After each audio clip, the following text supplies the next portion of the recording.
What is going on, everybody? Welcome back to another Detroit Lions video. Now, last week we did a video talking about the keys to week 7, how the Detroit Lions can beat the Atlanta Falcons, what they need to do in order to be successful in Atlanta, and it ended up working. Pretty much the Lions did almost everything that I said, and it seemed to work out as we did leave Atlanta with a W. And you guys seem to enjoy that video. It did pretty well, so I am back once again to do the keys to week 8. What do the Detroit Lions need to do in week 8 against the Indianapolis Colts to be successful and walk out a 4-3 football team and continue to ride this momentum train, continue to ride this hot streak until, maybe until we meet the Packers or a really good team. But, today we will be going over the keys to week 8, what I think the Lions need to do in order to be successful in Detroit this week, and what they need to do if they want to walk out a winning franchise for the first time in quite a while. Now, before we do get into the video, if you are new to the channel and are enjoying this Detroit Lions content,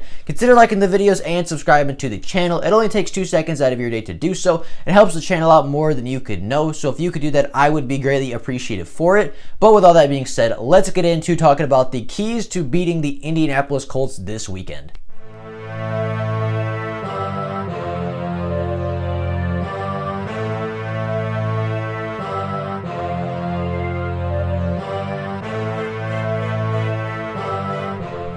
Now, my first key to this game is the Lions need to be aggressive and drive on passes short. Now, the Indianapolis Colts do not have an elite pass game. We went over the stats yesterday about this Colts team. They don't have a great passing game, and they really do not push the ball down the field a lot. The Colts rank 29th in the NFL in intended air yards, and they only rank 21st in the NFL with intended air yards per attempt at 7.4. So what that means is every time they throw a pass, it is intended to go about 7.5 yards in the air before it hits a receiver's hands, and the receiver is expected to do the rest.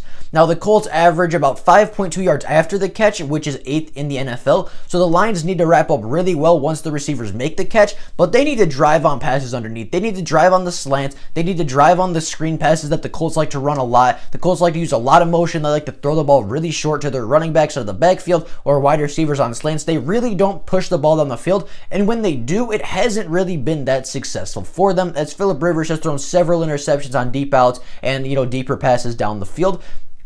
Obviously they're just tougher passes to complete, and with Philip Rivers' arm getting weaker, with Philip Rivers not being the quarterback he formerly was, not having the same arm strength, not having the same, athletic ability he used to have, he can't quite push the ball down the field like he used to, and as a result, when the Colts try to do that, it looks pretty rough for the Indianapolis Colts passing offense.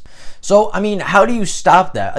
We're kind of playing the opposite of the Atlanta Falcons, right? The Atlanta Falcons are a high-flying offense that thrived off big plays, and the Lions took that away. The Lions played some high safeties. They took away that deep shots. They still gave up some plays in the air for sure, but they took away the deep shots. They didn't allow a huge, 60-yard bomb. They didn't allow a huge 80-yard touchdown run or pass this week, and, that taking away the big play really hurt Atlanta. However, the Colts don't really need that big play. The Colts never, ever have big plays in their game. Very rarely do you see a 50-plus yard bomb. Very rarely do you see a huge 50, 60, 70-yard play to flip field position and flip momentum in a football game. The Colts are a very methodical team. They like to run the ball. They like to run short passes, a lot of screens, a lot of, tosses, a lot of, very short and intermediate things, and they cannot push the ball deep. So in order to stop that, you need to drive on passes. You need to drive on those slants. You need to drop linebackers right into coverage about 5, 6, 7 yards down the field so that they're in position to make interceptions. You need to put pressure on the quarterback so that he doesn't have time,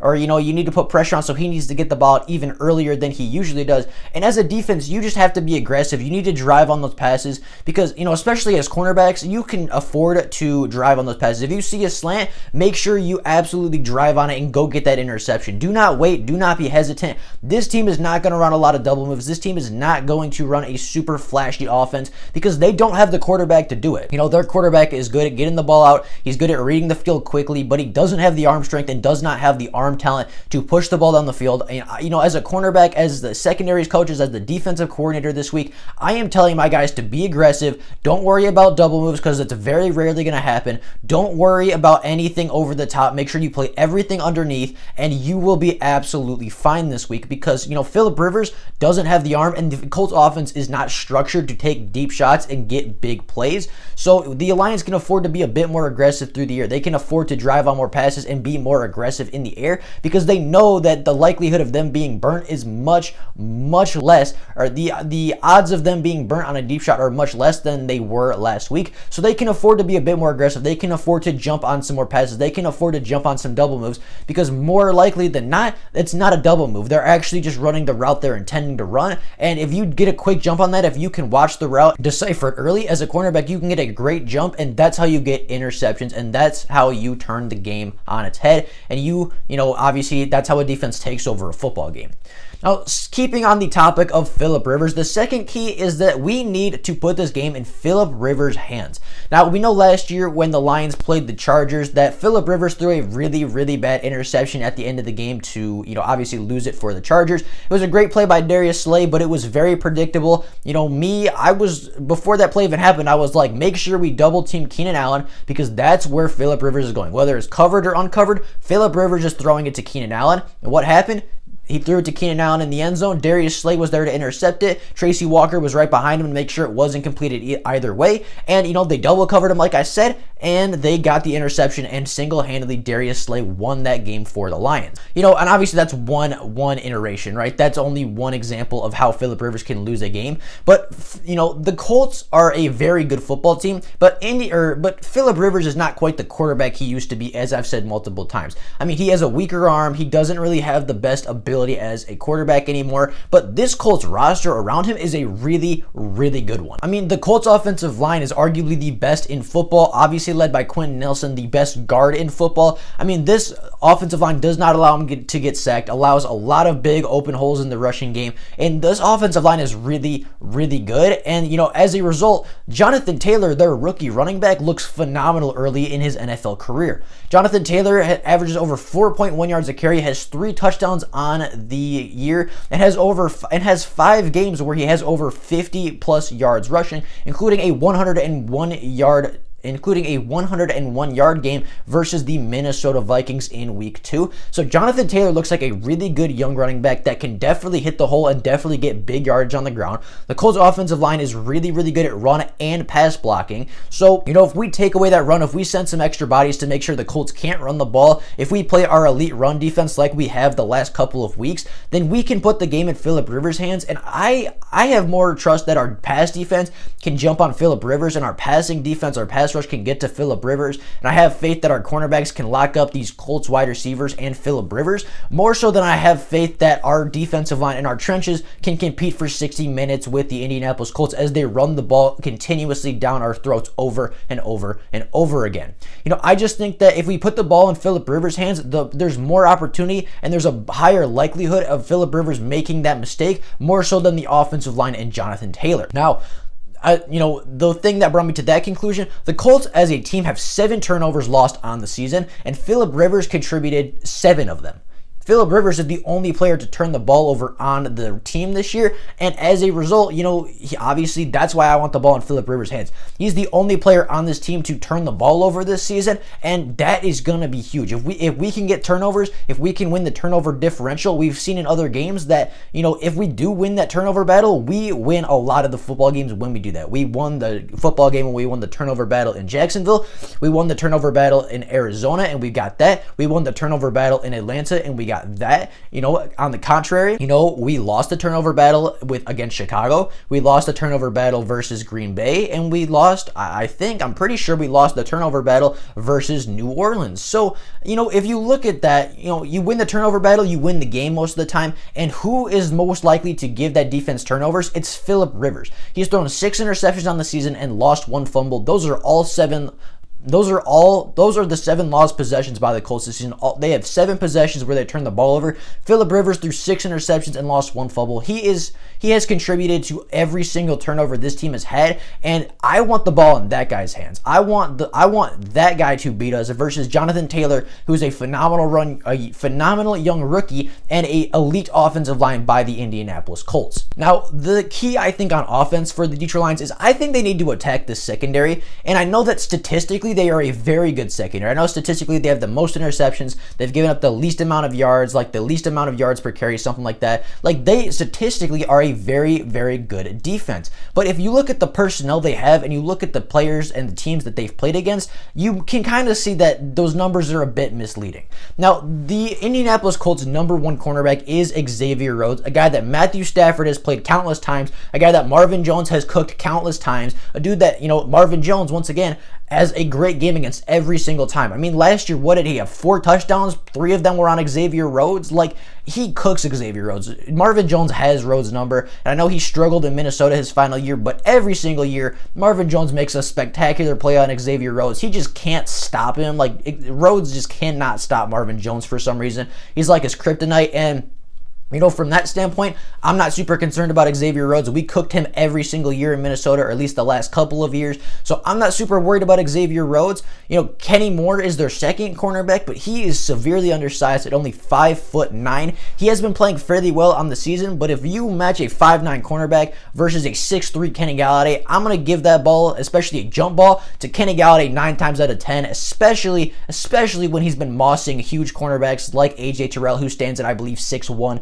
He's been mossing and really beating these larger cornerbacks. So there's no reason Kenny Galladay should lose a battle to a 5'9" Kenny Moore on Sunday. And, the wide receivers, I feel like, have a size and speed advantage versus this Colts secondary. The only thing is whether or not the Detroit Lions can give Matthew Stafford the time, whether our offensive line can give Matthew Stafford the time to uncork those deep shots and give our wide receivers chances downfield. Now, the last key and the last takeaway I have, and this isn't really a key to the game, it's just something for Lions fans to keep in mind, is that the Colts record is kind of deceiving when you look at it. And I mentioned this a minute ago with the teams the Colts have played. Now, you look at the Colts and you say, okay, a 4-2 football team, that is pretty solid. They have an elite defense. They are pretty much number 1 or 2 in every defensive category that matters. Obviously they're 4-2 with a winning football record. But if you look at the teams that they've played, namely Jacksonville, Minnesota, the Jets, and the Bears, they all have bad passing offenses. I mean, none of those teams I think all of them are like bottom 10 in pass offense this season.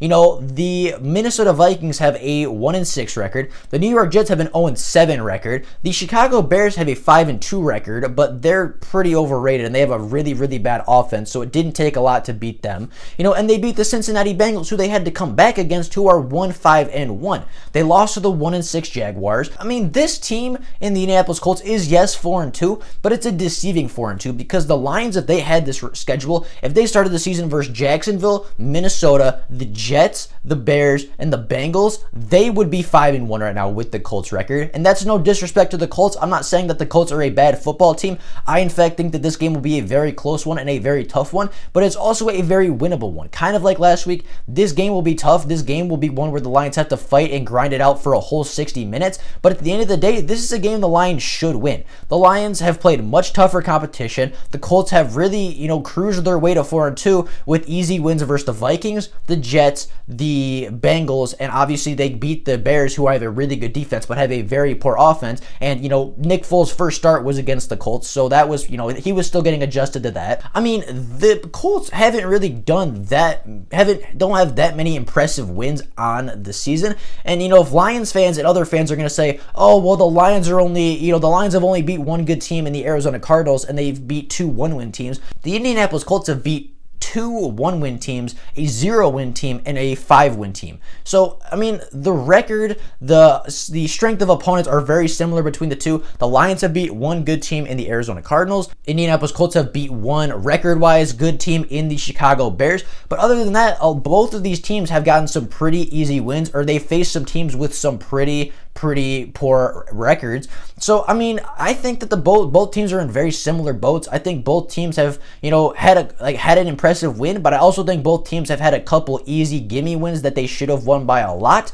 And, I think this game will be very close. I don't think that the Colts are quite as good as some people are hyping them up to be. I thought they were much better the other day until I kind of looked at who they played, and somebody had brought up to me that the Colts haven't really played anybody that good yet. So, I think this game will be close. I think this game will be a very good one. I think the Lions Lions defense needs to stay aggressive. They need to drive on the passes, like I said. They need to put the ball in Phillip Rivers' hands, and they need to attack the secondary. Colts secondary got kind of exposed against Cincinnati and a rookie quarterback in Joe Burrow. They got exposed by Baker Mayfield and the Cleveland Browns, and I think the Lions could do the same thing. I think the Lions pass offense can put up big numbers against this Colts secondary. I think the Lions pass game can put up really, really good statistics, and I think that, our running game might not be very good next week because the Colts statistically, again, have a pretty good rushing defense, but I still think Swift and AP and Kerryon can definitely keep that defense honest, and I think that those running backs can definitely still make an impact, whether that be in the receiving or the rushing game.